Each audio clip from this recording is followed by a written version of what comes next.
Hello, BigTube. Hello, friends. Welcome to LizziefayeLovesBooks. I'm Elizabeth. I want to have a little chat today about audiobooks, specifically about something new to me that I have encountered recently, and that is AI-generated audiobook narrators. Now, I'm no stranger to audiobooks, and I'm no stranger to ebooks that you can have read to you by an AI-generated robot voice. That's been happening for a long time. I mean, if you have a Kindle or read ebooks at all, you know that there is usually an option to have a robot voice read it to you. I don't very often choose that option because simply I prefer not to. It's not an enjoyable experience. And if I can sit and read the book, I will. But if I absolutely need to get this book read, like for book club or something, and that's my only option, then I will exercise that option.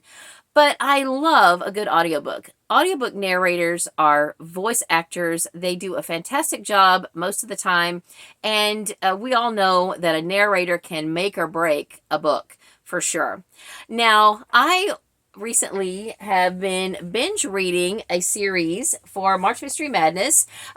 This is a love-inspired suspense canine romance series called The True Blue Canine Unit, and it is a multi-author series. I love these canine books. I've read several series now, and they're very enjoyable. The audiobooks have been showing up over the last couple of years. I can usually get them on Hoopla. Some of the older ones are not available on audio, but I recently noticed that this series was available on audio, and I thought, oh, well, I will listen to that. And so I checked out the first three, I think, and started listening to them last week. And a few little things kept popping up, the way things were pronounced and the way things were said, and I kept thinking, who says that? Why are they saying it like that? And well, the first thing that I noticed was just the term canine. As humans, we pronounce K9 as canine, just like the word canine. But this narrator said K9, and I was like, why are they saying that? Okay, I'm very gullible, I know. Most of you would have probably clued in at that point, but I didn't. I didn't clue in. Then there was another case where, because it's, there's some crime and there's a romance and there's some crime and all of that, they were talking about how they suspected someone, but instead of saying, I suspect so-and-so, they said, I suspect so-and-so. And I was like, don't they know that there's, that's two different things. And it wasn't until they walked into this house that had been ransacked and there was wanton destruction that I was like, oh, come on. Okay, who is this narrator? So, I had not even paid attention. Some people, before they even check out an audiobook, they look to see who the narrator is. I didn't. It didn't occur to me that it could possibly be AI generated. And I looked at it and it said Apple Books, and then there was a colon, and the only name given was Soprano. And I thought, I think this is AI. So I went on YouTube first and searched to see if anybody on Booktube had been talking about AI generated audiobooks, and the only thing that came up was how to generate your own AI audiobook. And I thought, good grief, is this really a thing?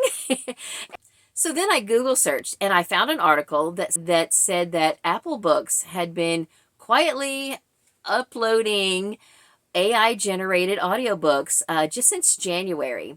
And so this is what I had gotten a hold of. And so then, of course, it became very obvious as I continued the book, because there were so many different little things, that were said, and the way things were said, and the way things were mispronounced, and things like that. Now, I did go ahead and listen to the rest of the series. I already had some of them checked out, and I really did want to binge the series. I wanted to finish it, and I appreciate the fact that there is an audiobook available for this. Now, I wish that I had realized it going into it, because I might have not been so quick to check them out all at once. And I do appreciate the fact that audiobooks are available for these books, because many times that's all I have time for. I do read a few print books each month, but there are so many books that I want to consume, that I want to finish. I own a lot of books, and I feel like if I can just listen to the audiobook, then I can decide if I want to keep that book or not, and most of the time I can let it go. So I really appreciate that there is an audiobook. But let me tell you, I have a great appreciation for a good audiobook narrator. Now, while I feel like nothing can replace a good audiobook narrator, they are voice actors and most of the time do a fantastic job. I do appreciate the ability for companies to produce more audiobooks and make more things available on audio, because I will probably still continue to choose some books that are AI narrated out of necessity, in order to get those books done. But I think that there are some issues that could probably be alleviated or at least improved. And I've got a few ideas for that. But let me just talk about 3 things that I think are the biggest problem with AI-generated audiobook narrators. So, for one thing, AI doesn't really know what to do with numbers and letters, like individual numbers and letters. Case in point was this K9. We would just read it K9, but because it's a K and a 9, AI read it K9 and kind of drew it out, and it would really pull you out of the story to hear that. Another situation are just a string of numbers. Depending on the situation, as humans, we might read a string of numbers. Let's say, for instance, there's a house number and it's 1245. We might say, oh yeah, they live at 1245 Magnolia Street. But AI reads it 1,245, so there's that issue. And then sometimes we use letters to abbreviate, like acronyms, and AI doesn't really know always what to do with those. So letters and numbers is a big issue. Then another issue is punctuation. Many times punctuation helps us to get the message across, but sometimes there can be extra punctuation in there, and if you don't say it just right, then it can change the meaning. So let me just read you a little clip, because this one really stood out to me as totally changing the meaning.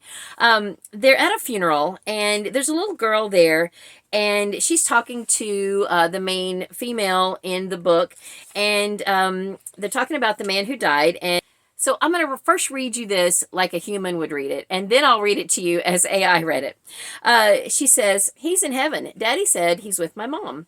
Sophie could only nod, her throat tight. "Yes, I know he's in heaven. He loved God very much." "I do too. I'm going to heaven when I die." "Well, hopefully that won't be for a very long time." So here's how AI read those last 2 sentences. "I do too. I'm going to heaven when I die. Well, hopefully that won't be for a very long time." There is a comma after well and after hopefully. There really shouldn't be one after hopefully, but AI stopped after well, hopefully. The little girl says, "I'm going to heaven when I die," and it made it sound like she said, "Well, hopefully." So that was just like bizarre. I had to go back and rewind that a few times. Like, what did they just say? And the other thing with that is that AI doesn't always know when to put the emphasis on certain words. So here's another case where the guy says, "I'll protect you, Sophie, I promise." And she says, "Who's going to protect you?" AI said, "I'll protect you, Sophie, I promise."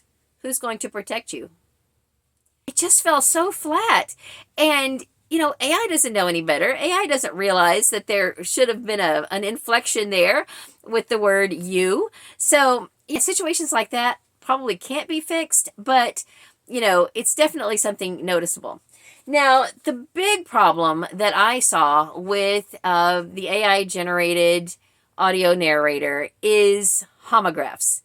Now, I was originally thinking it was homophones, but I was wrong.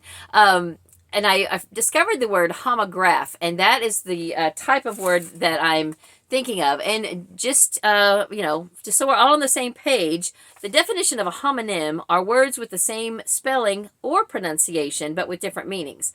Now, it's the pronunciation part that gets you, but I think most homonyms have the same pronunciation. They just have different meanings depending on the context. So that usually would not trip up AI very much. Homophones aren't really going to trip up AI at all because those are words with the same pronunciations. They're spelled differently, but they have the same pronunciations. That leaves us with homograph. And I don't know if this is a new word or not. I feel like when I was in school, they were all just homonyms, and maybe they have, invented some new words to make it more specific. But homographs are words that are spelled the same, but not pronounced the same and have different meanings. I think I mentioned earlier when someone said, I suspect someone instead of suspect. That is an example of a homograph. The funniest one, I think, happened twice, the same word in two different sentences, and I think they were on the same page. A guy referred to himself as being an overwound top, and then later a fully wound clock. And I was like, oh my goodness, this is just too much. So here's my idea that I think could alleviate a lot of these problems. Now, in the article I read, the main reason that they were saying that this was being done is for, financial reasons. It is much more economical to generate an AI book. Now, AI generated voices are based on real human voices, and they get these actual people to record words and sentences and things, and then AI uses that as a jumping off point to generate the book. Now, I'm assuming that the audiobook is generated using the text of the book. I propose that someone go in and edit the book and make a script for AI.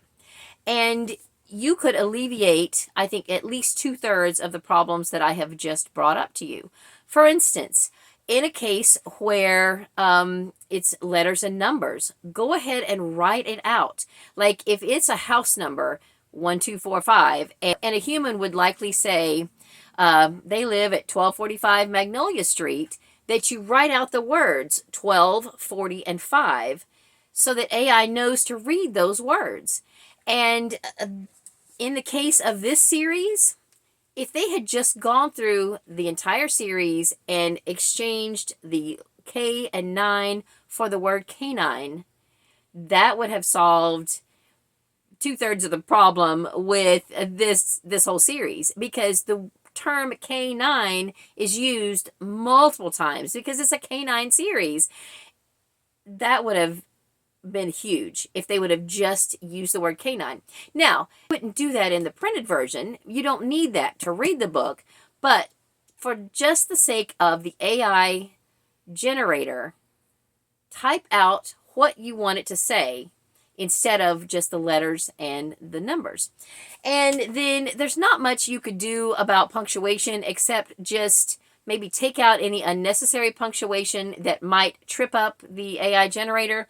But with the homographs, a lot of homographs have alternate spellings of words. There's not a good solution to every single case, but there are situations where it would make sense, like lead and lead.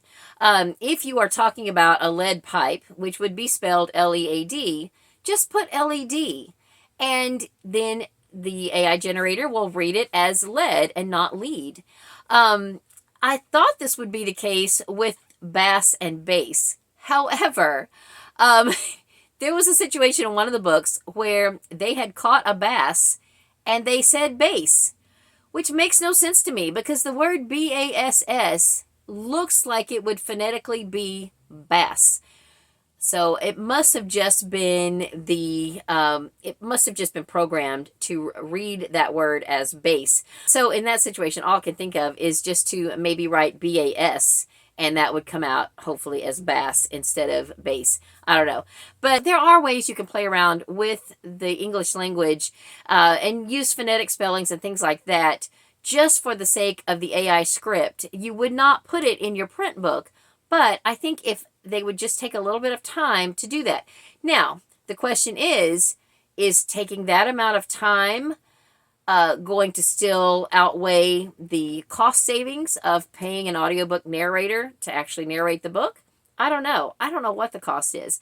But I did read that some of the people whose voices were used to create these audiobooks got paid one time, and they are not going to get any other residuals from that. And I don't know about the fairness of that.